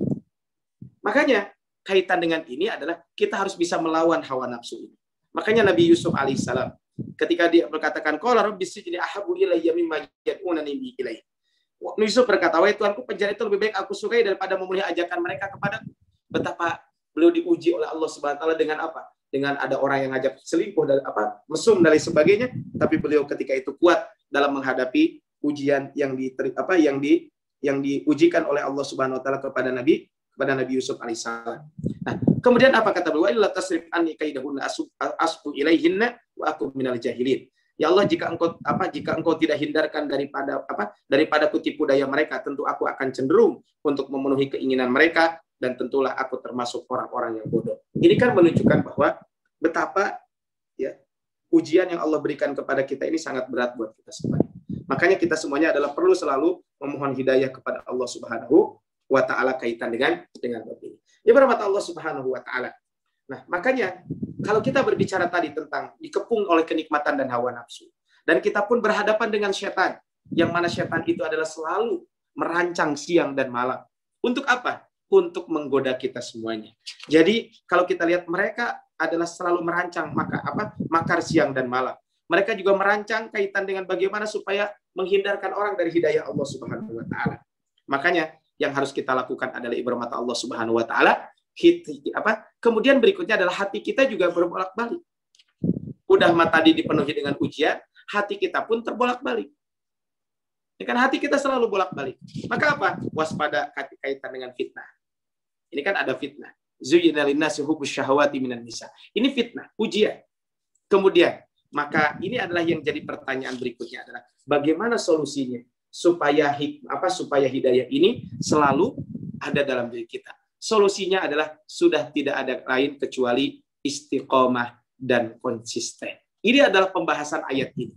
Maka kuncinya kenapa kita ihdinas siratal mustaqim? Kita selalu memohon hidayah kepada Allah. Karena memang dalam kehidupan kita akan selalu berhadapan dengan ujian. Selalu berhadapan dengan fitnah. Selalu berhadapan dengan hawa nafsu, dengan kenikmatan hidup. Yang mana ini bertentangan dengan ibadah yang sedang kita lakukan. Makanya tidak ada caranya kecuali istiqomah dan konsisten. Bahkan kalau kita berbicara tentang istiqomah ini, maka Rasul itu sampai beruban. Ya. Istiqomah ini adalah sampai Rasul itu beruban. Kemudian kalau dalam hadis istiqomah itu seperti orang yang menggenggam bara api.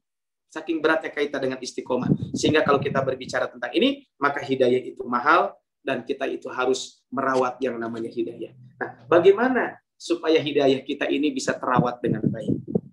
Ini adalah kaitan dengan tips untuk selalu menjaga hidayah yang telah Allah berikan kepada kita. Mungkin di Kota Bandung ini kan ada istilah buruan sae, ada istilah yang lain-lainnya lah, kaitan dengan intinya adalah bercocok tanam. Mungkin diibaratkan biar lebih mudah ilustrasinya adalah ibarat kita sedang bercocok tanam. Bagaimana supaya tanaman ini tumbuh subur, tumbuh dengan baik, maka caranya adalah ini kiat merawat hidayah ini bagaimana? Pertama, yang namanya hidayah seperti pohon. Pohon itu kan akarnya harus kuat. Ketika akarnya tidak kuat, biasanya pohon itu ke atasnya sekuat apapun pasti akan mati. Tapi kalau pohon itu adalah akarnya kuat, walaupun daunnya habis, maka akan tumbuh lagi. Minimal nanti tumbuh tunas. Nah, makanya yang pertama harus kita lakukan adalah rawat pohon hidayah dengan akidah yang benar. Artinya kita harus memiliki akidah yang kuat. Makanya di dalam doa kita, ketika kita sholat tahajud, ini kan Bu salah satu doa sholat tahajud. Jadi kalau kita sholat malam, maka ibu bisa berdoa dengan doa ini. Allahumma lakal hamdu dan seterusnya. Nah, kalau kita lihat di sini adalah bahwa bagaimana dalam ayat ini Allah Subhanahu wa taala mengingatkan kita tentang pentingnya hidayah. Dalam hadis dalam doa ini yang diajarkan oleh Nabi, pentingnya hidayah. Dan salah satu untuk merawat hidayah adalah dengan cara apa? Dengan cara kita menguatkan akidah kita. Hidayah akan terpelihara dengan baik manakala keyakinan akan kebenaran Islam dihujamkan kuat ke dalam sanubari. Caranya adalah dengan selalu mengulang-ulang prinsip Islam setiap hari. Di antaranya mengucapkan kalimat syahadat, ya tidak kurang, ya paling minimal 14 kali dalam sehari, 5 kali saat mendengar adzan dan 9 kali saat mendirikan sholat. Di saat mendengarkan atau mengucapkan kalimat syahadat, hendaklah disertai dengan perenungan maknanya kaitan dengan bab ini. Ini yang pertama. Yang kedua adalah kiat merawat hidayah itu adalah sinari pohon hidayah dengan nur Al-Quran dan cahaya zikir. Jadi pohon itu kan ketika akar sudah kuat maka butuh cahaya. Maka cahaya itu adalah sinari pohon hidayah ini dengan cahaya Al-Quran dan cahaya dzikir kepada Allah Subhanahu wa ta'ala. Dalam surat An-Nisa ayat 174 disebutkan, Ya ayuhan nas, qad ja'akum mawhanun mir rabbikum wa anzalna ilaikum nuran mubina. Hai manusia, sungguh telah datang kepada bukti kebenaran. Ini kata Allah, bukti kebenaran di berkat Allah Subhanahu wa ta'ala. Bukti kebenaran dari Rabb kalian. Dan sungguh kami telah menurunkan bagi kalian nuran mubina. Nuron itu cahaya yang sangat jelas. Dengan Al-Quran, manusia bisa memandang berdasarkan basirah, mata hati dan nuraninya. Sehingga ini adalah dengan cahaya Al-Quran dan berzikir kepada Allah. Tadi kembali kepada poin kelima, ayat kelima. Iyyaka na'budu wa iyyaka nasta'in. Kemudian berikutnya adalah setelah kita menyirami. Yang pertama adalah tadi kita merawat pohon itu dengan apa? Dengan akidah yang benar. Akarnya dirawat. Kemudian setelah itu sinari. Kemudian berikutnya adalah sirami pohon hidayah dengan ibadah. Pohon tersebut akarnya sudah kuat. Sudah ada cahaya. Tetapi bagaimana supaya pohon ini cepat tumbuh dengan subur? Maka sinari pohon hidayah dengan ibadah kepada Allah Subhanahu wa ta'ala. Ini adalah kalau kita berbicara tentang ini. Kemudian yang keempat, pupuk pohon hidayah dengan dakwah, tarbiyah, kisah perjuangan para nabi dan meminta nasihat orang-orang soleh. Artinya yang namanya hidayah ini perlu pupuknya. Pupuknya itu adalah beda dengan yang lain. Kalau yang kan pupuknya macam-macam kalau tumbuhan. Maka pupuk dalam konteks hidayah ini adalah dengan kita berdakwah, dengan kita bertarbiyah, kemudian dengan kisah perjuangan para sahabat dan meminta nasihat orang-orang soleh. Jadi adalah dengan kita mentarbiyah diri dan orang lain. Mentarbiyah artinya membina diri atau orang lain secara bertahap sehingga kepribadian berkembang menjadi pribadi yang Islam. Kemudian yang kelima, Ibrahim Allah Subhanahu wa taala, ini adalah yang kelima, pagari pohon hidayah dengan takwa. Kadang pohon itu sudah kita pupuk, sudah kita siram, tapi kadang suka ada yang merusak dari kiri kanan. Maka cara merawatnya adalah kita pagari dengan takwa. Hidup bersama dengan orang-orang baik dan berdoa. Jadi supaya kita istiqomah terus, maka pagari dengan ketakwaan. Kita bersama orang-orang soleh. Makanya penting Bu pengajian seperti ini. Salah satunya supaya hidayah kita tuh terus ada.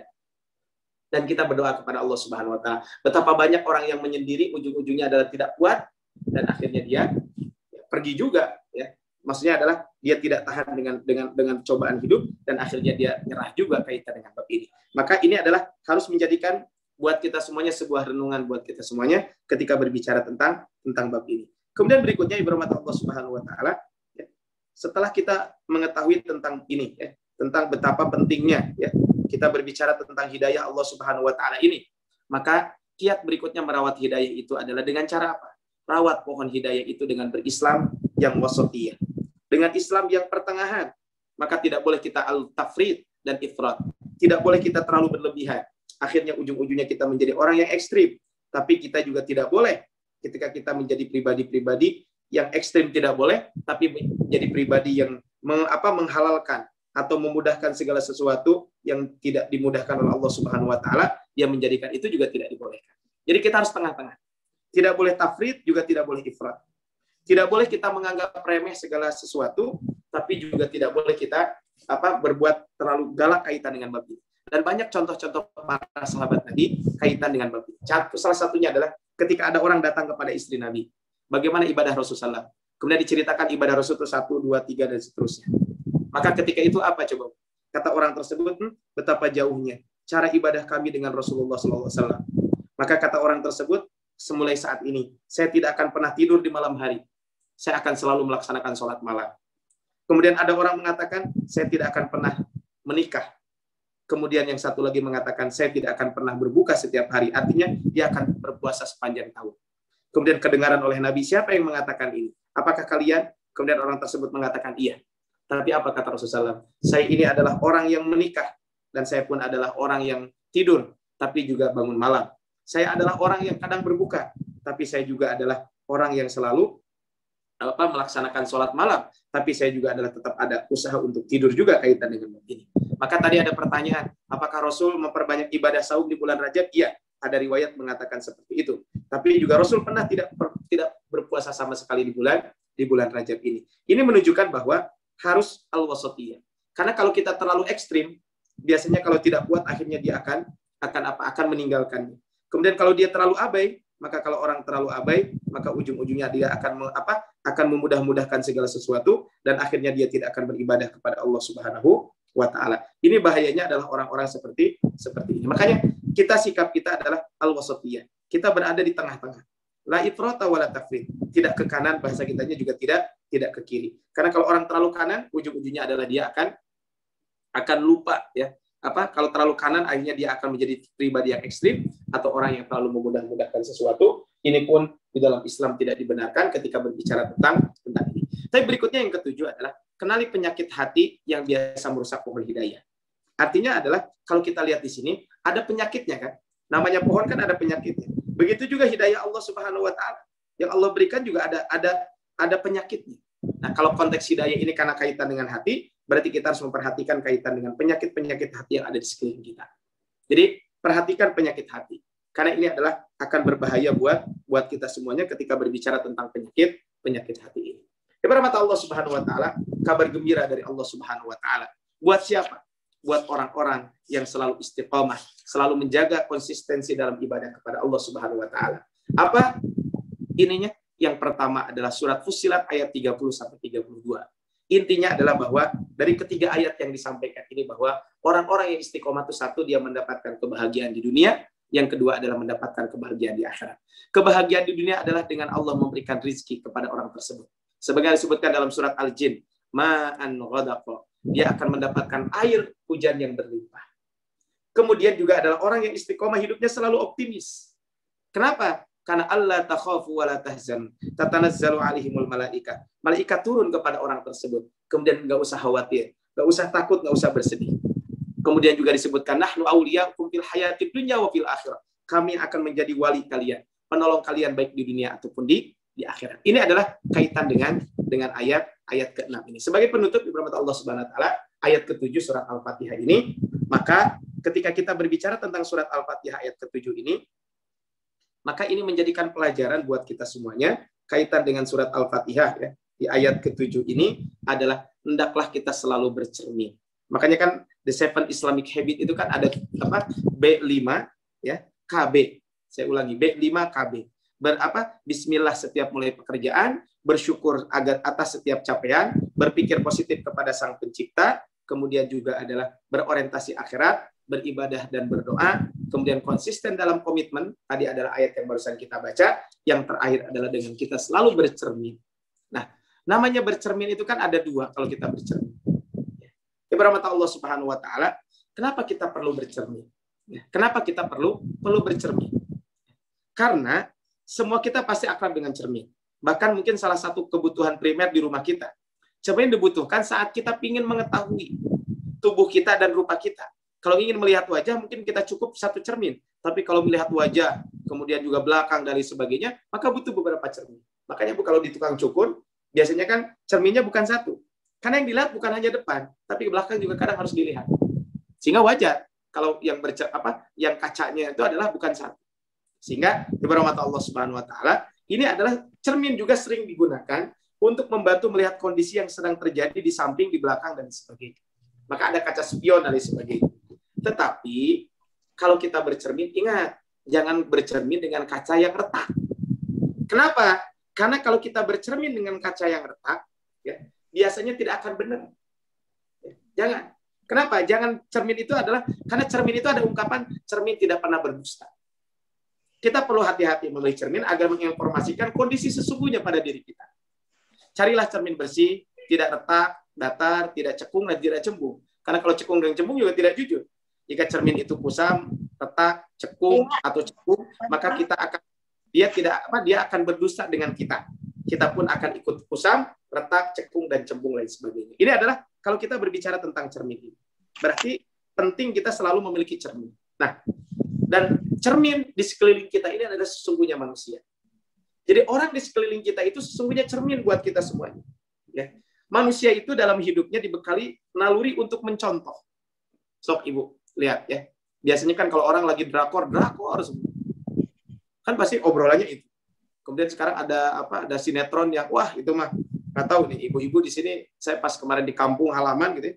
Ketika ngobrol eta mah sinetron eta we. Tahu saya judulnya juga apa lupa gitu ya. Lagi rame, pokoknya lagi hit sekarang sinetron itu.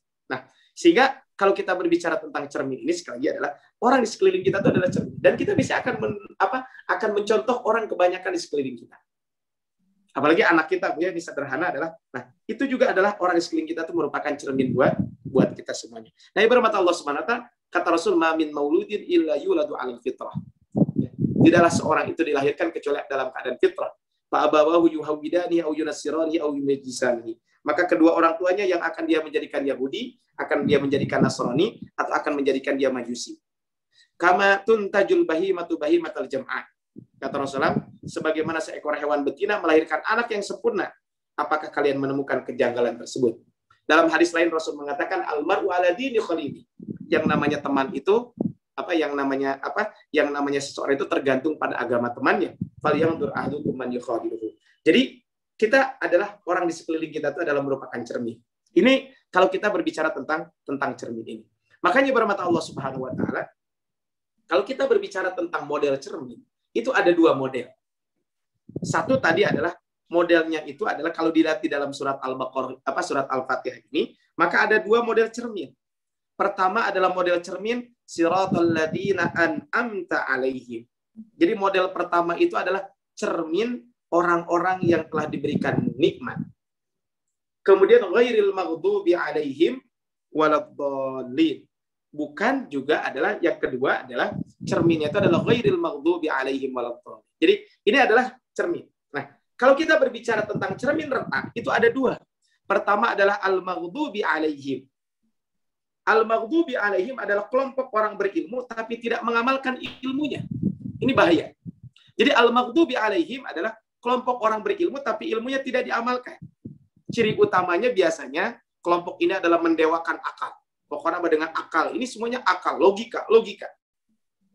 Kemudian, tetapi akalnya tersebut mengenyampingkan wahyu. Akal ini penting karena memang ini bagian dari kita. Kita kan terdiri dari 3 unsur, ruh, akal, dan fisik. Nah, ruh kita, apapun akal kita ini harus dibarengi dengan apa? Dengan keimanan. Dengan wahyu. Kalau tanpa wahyu, maka akan berbahaya. Sehingga cermin retak yang pertama adalah al-maghdubi, orang-orang yang apa? Yang dibenci, dimurkai oleh Allah. Kenapa dimurkai? Karena mereka itu adalah punya ilmu, tapi ilmunya tidak digunakan. Ilmu, tapi digunakan untuk melakukan keburukan. Kenapa? Karena ilmu mereka tidak dibarengi dengan keimanan dan wahyu Allah Subhanahu wa Ta'ala. Nah, mereka mau mempraktekkan nilai-nilai agama yang sesuai dengan keinginan mereka saja. Jika tidak sesuai keinginan mereka, maka mereka akan menolak. Istilahnya adalah NATO. NATO itu bukan NATO ini ya, bukan NATO negara-negara itu, bukan. Maksudnya adalah dia hanya memerintahkan orang untuk melakukan kebaikan, tapi dia sendiri juga nggak mau menjalankan kebaikan ini. Kelompok ini adalah kelompok yang memiliki standar ganda dalam menilai dan menetapkan sesuatu, lain hati juga lain ucapan. Kelompok ini bahkan tidak segan-segan menghabisi orang-orang yang dianggap menghalangi keinginan mereka. Contoh adalah Fir'aun, kaum Samud dan lain sebagainya. Kemudian yang kedua adalah waladhdallin, yaitu orang-orang yang tersesat. Siapakah kelompok ini? Kelompok ini adalah ciri utamanya adalah dia taklid buta. Tidak menggunakan rasio, menelantarkan akar pikiran. Jadi 2 hal yang berbalik. Kalau tadi mengedepankan logika, kalau ini adalah tidak menggunakan logikanya kadang. Sehingga orang-orang ini adalah tidak mau kritis dan sebagainya. Ini adalah kaitan dengan bab ini adalah orang-orang Nasrani. Sehingga ibarat mata Allah Subhanahu wa Ta'ala, ini adalah kalau kita berbicara tentang ini. Nah, bagaimana ya ketika kita bercermin kepada cermin yang retak ini, ya. Siapa orang yang patut dijadikan apa? Ketika kita berbicara tentang ini, maka kita banyak bercerita tentang apa? Tentang orang-orang yang al-maghdubi alaihim waladdallin. Maka bagaimana supaya kita tidak termasuk orang-orang yang seperti tadi, al-maghdubi alaihim waladdallin. Maka adalah orang-orang seperti ini, agar kita tidak melenceng seperti mereka, apa yang harus kita lakukan? Pertama adalah yang harus kita lakukan itu adalah kita baca kisah-kisah mereka. Jadi supaya kita tidak bercermin kepada cermin retak itu, maka apa? Maka yang pertama adalah kita harus baca kisah-kisah mereka. Ini kan kisah Fir'aun, ya contohnya apa? Kisah Fir'aun, kisah Nabi Lut alaihissalam, kemudian juga adalah di sini adalah kisah kaum Tsamud. Semuanya kita baca. Supaya apa? Dengan membaca itu, maka kita tahu betapa mengenaskannya kisah ujung-ujungnya mereka ketika dia tidak beriman kepada Allah Subhanahu wa Ta'ala dan Rasulnya. Kemudian yang kedua adalah cara yang apa supaya kita tidak melenceng seperti mereka. Karena ini kan cermin. Bagaimana yang kedua adalah jangan berakrab dengan komunitas yang melenceng. Jadi lihat surat An-Nisa ayat 110. Ketika Allah Subhanahu wa Ta'ala, dan sungguh Allah telah menurunkan kepada kamu dalam Al-Qur'an bahwa apabila kamu mendengar ayat-ayat Allah diingkari dan diperolok-olok oleh orang-orang kafir, janganlah kamu duduk bersama mereka hingga mereka memasuki perbincangan yang lain. Kenapa? Karena sesungguhnya kalau kamu berbuat demikian, tentulah kamu serupa dengan mereka. Artinya hindari komunitas-komunitas yang buruk seperti ini. Jadi ini kan contoh-contohnya adalah kaitan dengan bab ini. Kemudian yang terakhir adalah tentu dengan kita berdoa kepada Allah Subhanahu wa Ta'ala. Di antara doa yang masyhur yang kita bacakan, Rabbana la tuzigh qulubana ba'da idh hadaitana wa hab lana min ladunka rahmah innaka antal wahhab. Ini adalah kaitan dengan bab ini. Jadi ini adalah ghairil maghdubi alaihim. Mereka punya ilmu, tapi ilmunya tidak digunakan. Bagaimana? Waladdallin, dan mereka adalah orang-orang tersesat. Kalau orang ini adalah dia tidak mau capek-capek, akhirnya taklid buta dan sebagainya. Bukan diharapkan taklid, tapi ini adalah orang yang taklid buta, yaitu orang-orang Nasrani. Naudzubillah min dzalik. Ibarat Allah Subhanahu wa Ta'ala, ini banyak kisah-kisah tentang orang-orang yang al-maghdubi alaihim waladdallin tersebut. Nah, kemudian berikutnya adalah maka hendaklah kita berkaca kepada orang lain. Nah, ini kan berkacalah kepada orang lain. Siapa yang patut kita ambil menjadi panutan buat kita semuanya? Yang pertama adalah tentu para nabi. Contoh gitu, kalau kita baca bagaimana kisah Nabi Nuh alaihissalam, bagaimana kita Nabi Ibrahim alaihissalam, kemudian bagaimana kisah Nabi Ismail alaihissalam. Nabi Ismail ada sosok yang tidak dipisahkan dari kerja keras dan kerja ikhlas. Ini adalah kaitan dengan orang tuanya, kan memang Ibrahim adalah selalu ya, nama Ibrahim selalu digandingkan dengan Nabi Muhammad SAW. Secara khusus kaitan dengan laqad kana lakum fi rasulillahi uswatun hasanah. Ini adalah kaitan dengan laqad kana lakum fi Rasulillahi uswatun hasanah. Ini adalah kalau kita berbicara tentang ini. Nah, kemudian Nabi Ismail contohnya. Dan nabi-nabi yang lain tentu Nabi Yusuf bagaimana ya dengan ujian cobaan tapi beliau adalah bisa melewati cobaan tersebut. Bahkan cobaan beliau tidak punya apa-apa termasuk cobaan beliau ketika itu adalah dimasukkan ke penjara dan ternyata ketika jadi menteri pun ini adalah beliau bisa sukses kaitan dengan ini. Kemudian masih banyak nabi-nabi yang lain. Kemudian adalah berkaca kepada orang-orang an'amta alaihim adalah siapa? Para siddiqin, para syuhada, para sholihin, orang-orang soleh. Dan ini sangat banyak. Kalau tadi adalah kisah para nabi, contohnya adalah kisah para siddiqin, para syuhada, para sholihin. Contohnya adalah kisah Abu Bakar Siddiq radhiyallahu anhu. Ini kan kisah yang heroik. Banyak kisah-kisah bisa kita ambil bagaimana kaitan dengan Abu Bakar Siddiq ketika beliau baik ketika jadi pemimpin, ketika beliau jadi rakyat dan lain sebagainya. Ini menunjukkan tentang kisah Nabi Abu Bakar Siddiq. Kisah Umar bin Khattab contohnya. Ini kan. Kemudian kisah Utsman bin Affan, Ali bin Abi Thalib, Ummu Sulaim. Ini bagaimana kisah tentang kesabaran ya. Disebutkan ketika cerita tentang Abu Talha. Kemudian kalau para ulama diantaranya ada Al-Imam Al-Bukhari. Ini kan contoh gitu ya. Kemudian taubat sejati seorang pemuda, Imam Malik bin Dinar bertutur kata sekitar pengalamannya. Ketika kami mengerjakan ibadah haji, kami mengucapkan labbaik Allahumma labbaik talbiyah dan berdoa kepada Allah, tiba-tiba melihat seorang yang masih sangat muda, usianya memakai pakaian ihram, menyendiri di tempat penyendirian, tidak mengucapkan talbiyah dan tidak berzikir kepada Allah Subhanahu wa taala. Kemudian Imam Malik mendatangi dan bertanya, "Kenapa kamu tidak mengucapkan talbiyah?" Dia menjawab, "Aku talbiyah mencukupi bagiku." Apakah talbiyah mencukupi bagiku? Sedangkan aku sudah berbuat dosa dengan terang-terangan. Demi Allah, aku khawatir bila aku mengatakan labbaik, maka malaikat menjawab tidak labbaik dan tidak juga ada kebahagiaan buat engkau. Lalu aku pulang dan membawa dosa besar. Aku berkata kepadanya, sesungguhnya kamu memanggil yang Maha Pengampun lagi Maha Penyayang. Dia pun bertanya, apakah kamu menyuruhku untuk mengucapkan talbiyah? Iya.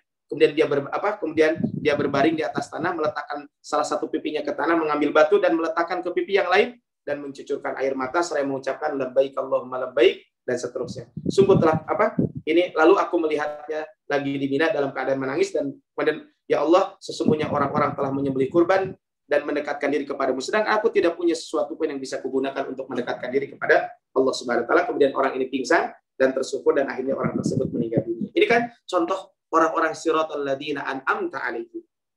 Kisah kontemporer banyak, kisah seorang dokter contohnya gitu ya.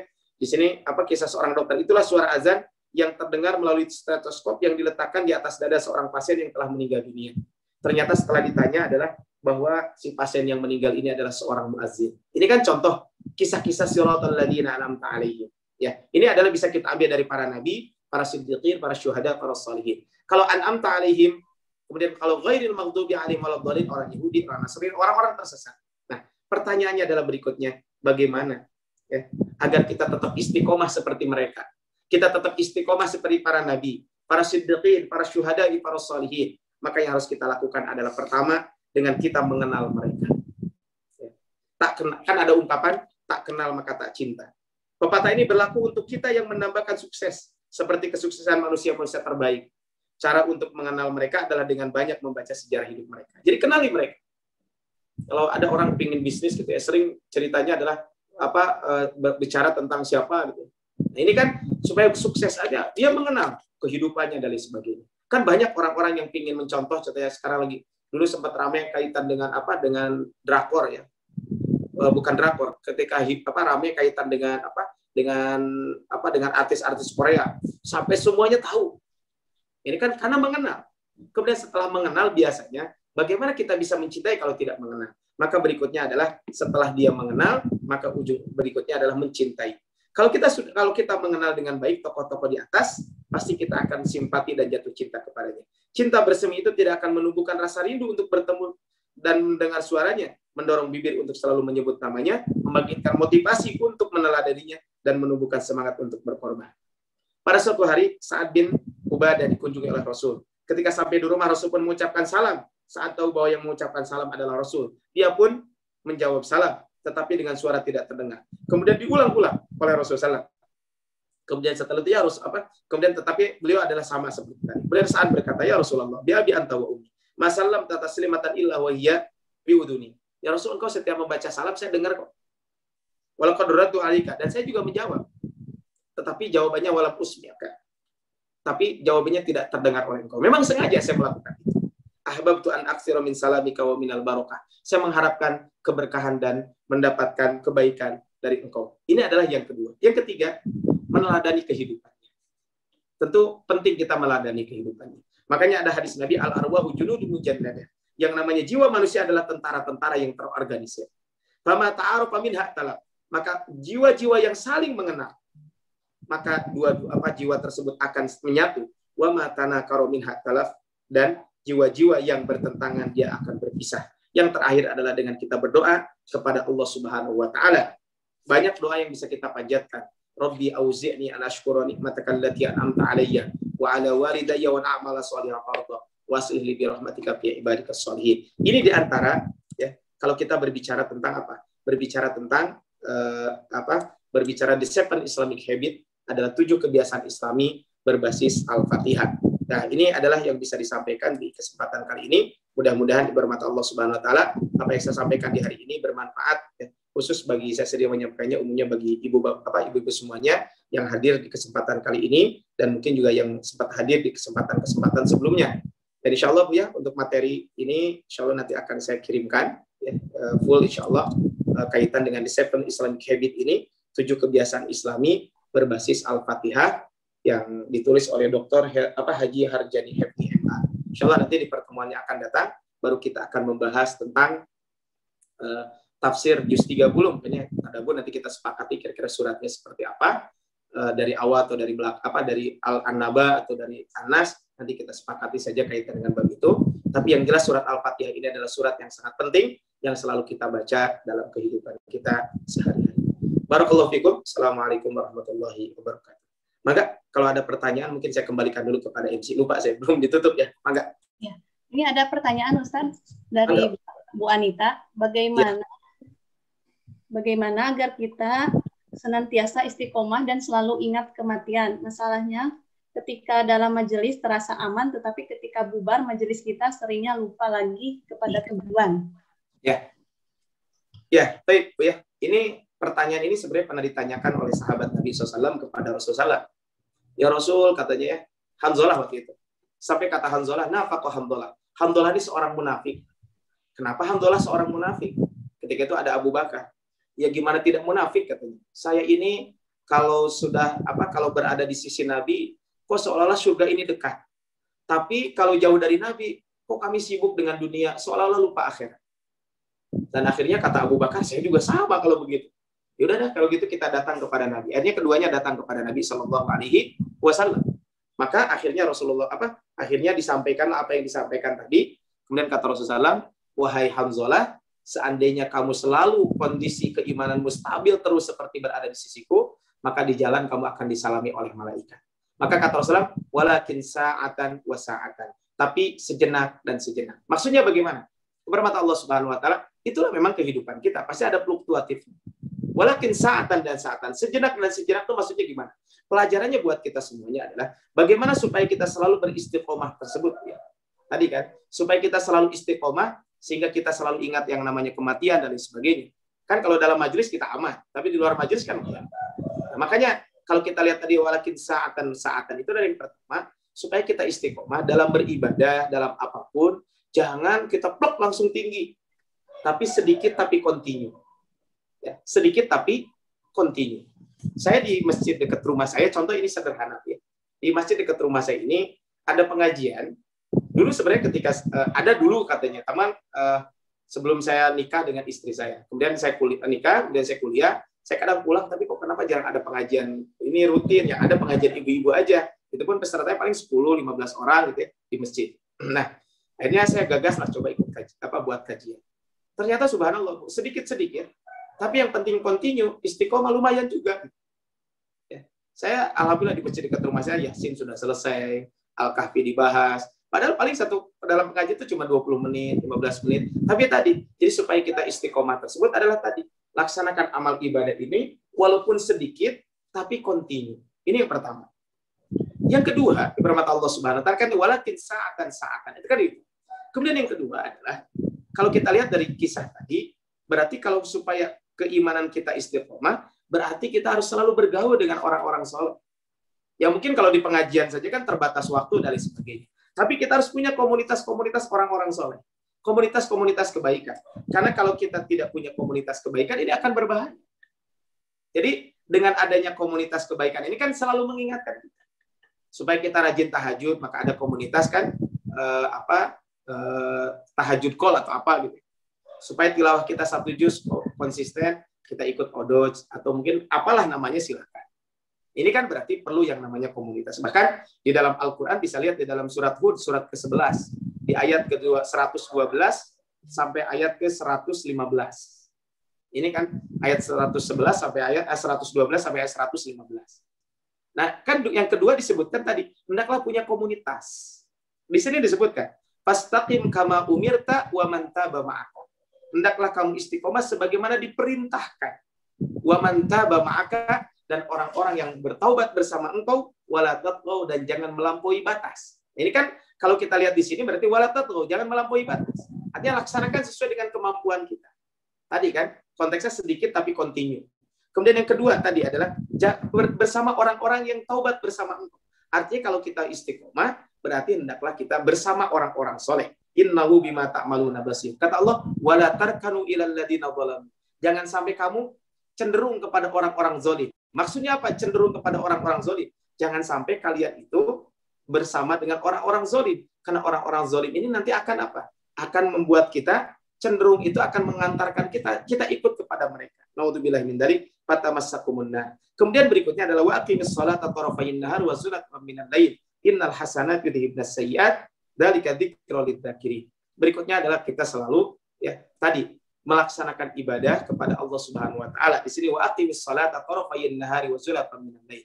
Ada selalu kita konsisten terus melaksanakan ibadah.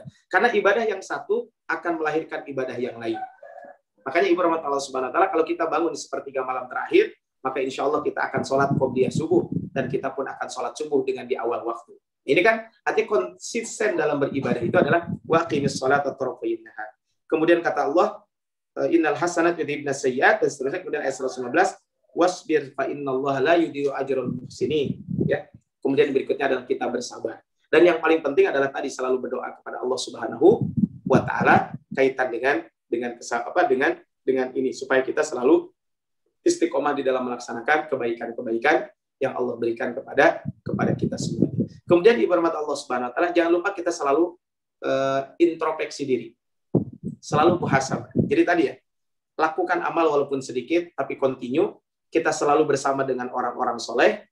Kemudian jangan sampai kita bersama dengan orang-orang yang tidak baik. Laksanakan ibadah itu selalu terus-menerus, karena ibadah yang satu akan melahirkan ibadah yang lain.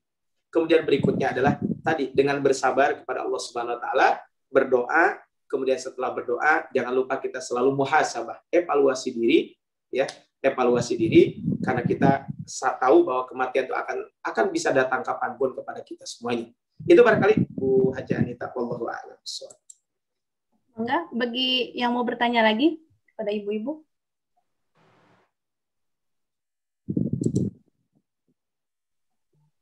Sepertinya udah cukup ya Ustaz, nggak ada yang bertanya lagi. Ya, mungkin udah setengah 3 juga Bu ya. Ya. Ada yang bertanya lagi? Ada yang bertanya lagi? Udah nggak ada Ustaz. Tapi kalau nggak ada mungkin dicukupkan saja. Tapi berhormat Allah Subhanahu wa taala, mungkin sedikit mungkin sebelum saya tutup, kesimpulan mungkin yang saya sampaikan di hari ini adalah yang pertama tadi kaitan dengan puasa, kaitan dengan bulan Rajab. Bulan Rajab bulan istimewa. Tetapi keistimewaan bulan ini jangan sampai kita kotori dengan sesuatu hal yang tidak diajarkan di dalam syariat. Kalau kita mau saum di bulan Rajab boleh, tapi jangan meyakini saum ini adalah punya keistimewaan 1, 2, 3 dan sebagainya.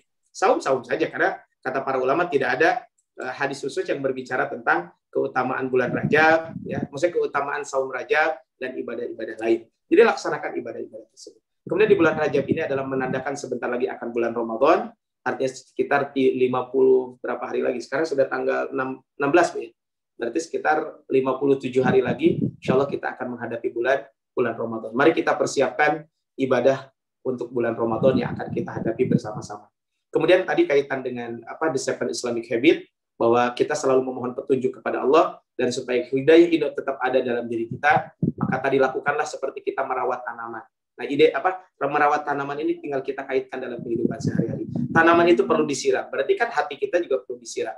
Tanaman itu ada penyakitnya. Kadang kalau penyakit ini segera diantisipasi, maka kita pun harus segera menghindari penyakit-penyakit hati akan merusak hati kita. Hidayah ini perlu sinar matahari. Berarti, tumbuhan perlu sinar matahari. Berarti kita pun perlu sinar. Sinarnya adalah sinar hidayah Allah Subhanahu wa taala berupa dari Al-Qur'an dan zikir kepada Allah. Dan tentu adalah dalam konteks kehidupan kita banyak cermin di sekeliling kita. Ambillah cermin orang-orang baik supaya kita bisa mengambil kebaikannya. Kalaupun kita mau mengambil cermin orang buruk, bukan keburukan kita ambil, tapi hikmahnya apa kira-kira yang bisa kita ambil. Mudah-mudahan Allah Subhanahu wa taala menjadikan kita hamba-hamba yang selalu beristiqomah dalam menjalankan berbagai macam aktivitas kebaikan. Demikian, wallahu a'lam bishawab. Wassalamualaikum warahmatullahi wabarakatuh.